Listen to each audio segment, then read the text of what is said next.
Hi there, my name's VinPF and this is Nonsense Whisky, the only whisky show on the internet with zero nonsense. This week we're looking at a secret bottling by an independent family-owned shop in Carlisle called the House of Malt. Now, full disclosure from the beginning, I was given this sample by a friend of mine called Mike. If you haven't heard of him, go check out his channel. I'll put some links up here and then below. He works for House of Malt and he gave me this sample originally as part of a blind tasting that I was going to do with him and a few other chaps on YouTube, but unfortunately I couldn't make it to that in the end. But I have still got the samples that he gave me, so I'm going to do a quick review of this. So to tell you guys about House of Malt, mainly because it's a fantastic little shop, and this review is in no way endorsed by them at all. They've had no input in this whatsoever, but I'm doing it anyway to kind of share the love. So yeah, House of Malt, based in Carlisle. They do a lot of online retail as well, and that's why I'm bringing this guys to you, because this is a secret bottling. Now it's their own bottling. No one apart from them knows which distillery it is. All I know is that it is a Highland region whiskey and it's 10 years old.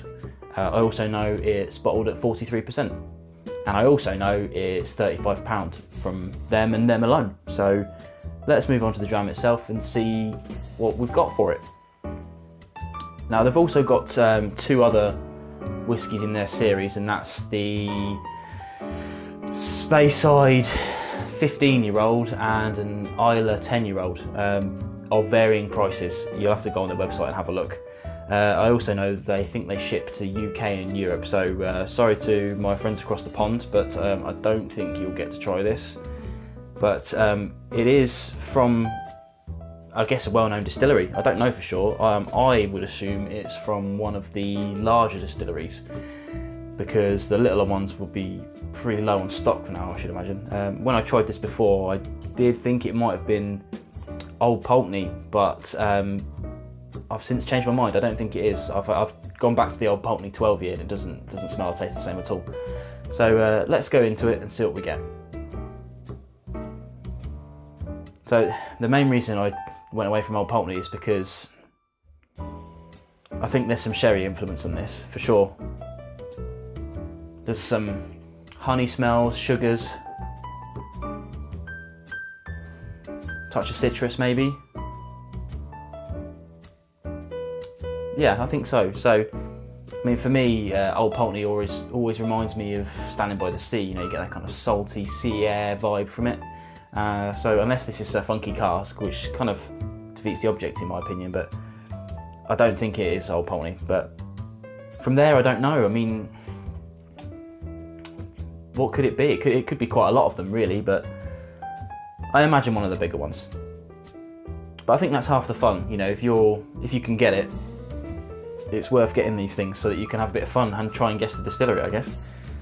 But it smells quite nice. Let's move on to the palate.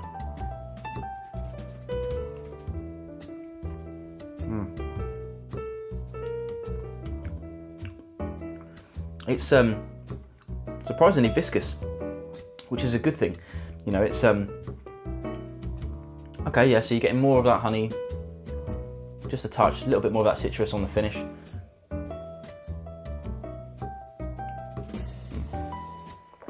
Kind of skipped ahead there a little bit onto the finish, but never mind. It's got a touch of spice on the palate, which is yeah, it's really quite nice. It's very light with the spice, just a little bit of kick to it. Very light, easy to drink. Warming on the way down as well. I'm just feeling that now. But it's really quite nice. Not bad for a 10-year-old. If it didn't have that age statement on it, I'd have thought it would have been a bit older, to be honest. But if they'd have put a 12-year, or maybe not 15, but if they'd have put a 12-year statement on it, I would have believed it.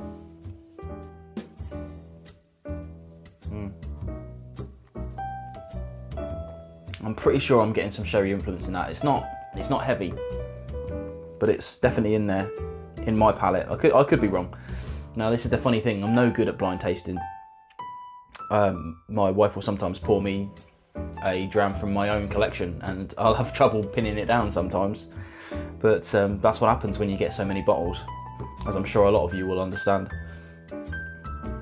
There you go. I don't know anything about added colour. I suspect not. It would seem pretty pointless to add colour to something like that, but it seems pretty light. But yeah, I think that's it. Yeah, it's a shame I don't have more information to give you, but I think that's half the fun of it.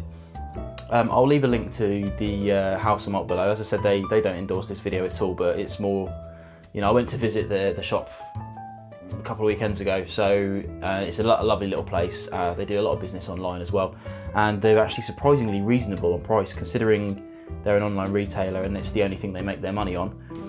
I think they're actually extremely reasonable, and I do implore you to check them out. And of course, do check out Maltman Mike, who's doing some good stuff at the moment.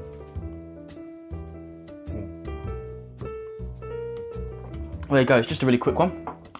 Check out the House of Malt, check out Maltman Mike, and of course, do subscribe to the channel, do hit the like button, and join me again for another No Nonsense Whisky review in the future.